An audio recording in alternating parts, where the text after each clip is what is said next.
Hi folks, it's Evo here from Thundermist Lure Company. Great to see you and welcome to today's episode of Thundermist Fishing Tips. The last time I used this Peeper Frog, top water, we were looking for smallmouth. Today folks, we're looking for largemouth and or pike. And since I used this first and introduced it, a lot of people have been asking, yes, it's a hard lure. It's a hard lure and it's got a lot of weight and it can really cast. So, let me cast that Peeper out there. I'm going to work at top water over top of these weed beds. So there's a big weed flat here, but the reason I decided to stop here is because there's a point there off the shoreline. So I'm just going to drift over this weed flat onto that point, and I'm hoping that that point is going to be holding some fish.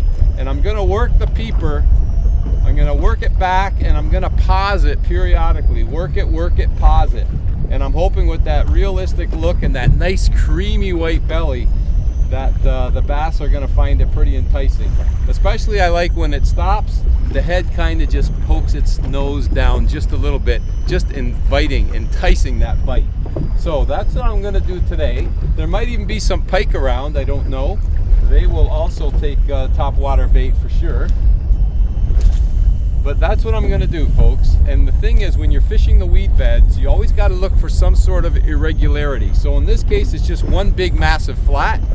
But because there's a point there, I'm going to work the area in front of the point. The other option I have is to go out, find the weed edge, and then work the area along the edge.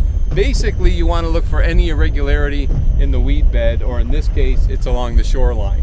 So, second cast in. I'm hoping to have myself a great day and beat the rain. The rain's coming, so I only got about an hour out here. See if I can get into a fish or two. Stay tuned, folks.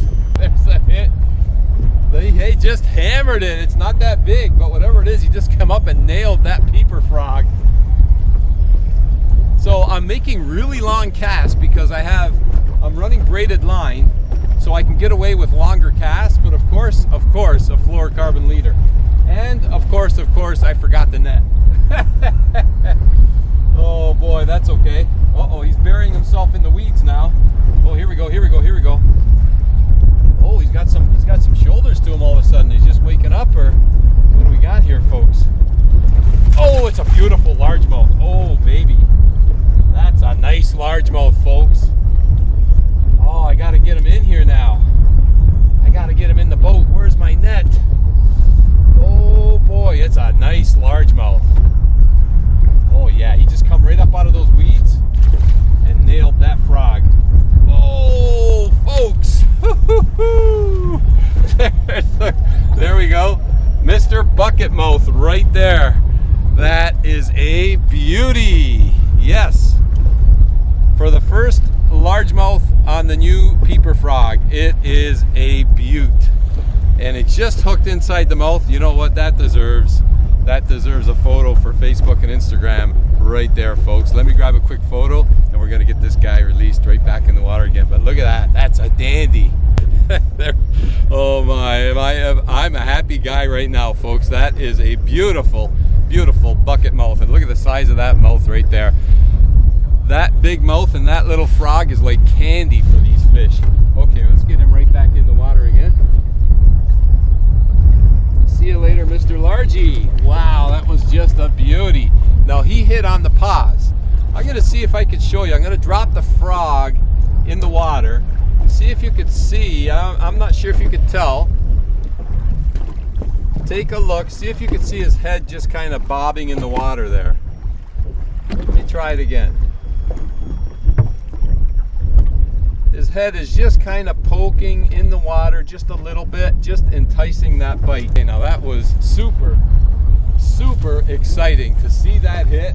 So I was just slowed down my retrieve a bit and just kind of twitch and just pausing, and he just nailed it on the pause.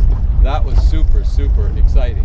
Now, the other thing I want to mention when it comes to working weeds, if you have a weed flat, of course I'm working off this point, but the other thing you could look for are holes or pockets in the weeds. And if you see those, you want to toss your lure into those pockets, of course.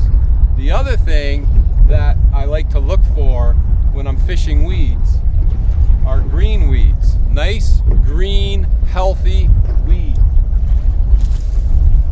releases a lot of oxygen, attracts the bait fish, attracts the fish. So if you find some good green weeds, definitely work those.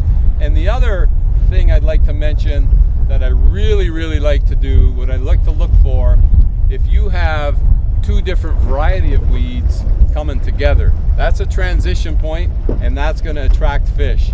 So that's another thing to look for when you're looking to work the weeds.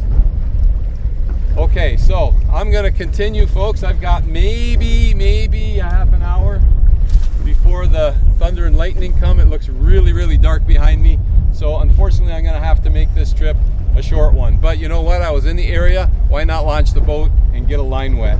So, and look at it, it paid off with a beautiful largemouth. I love it. You get an opportunity, folks, top water fishing. Super exciting. Try different retrieves, go quick, go fast, stop, pause, see what's working, and have yourself a great day. I have myself a good half hour already, maybe 20 more minutes, 15 at the max, and I'm out of here. Thanks for tuning in, folks, and until next time, good luck.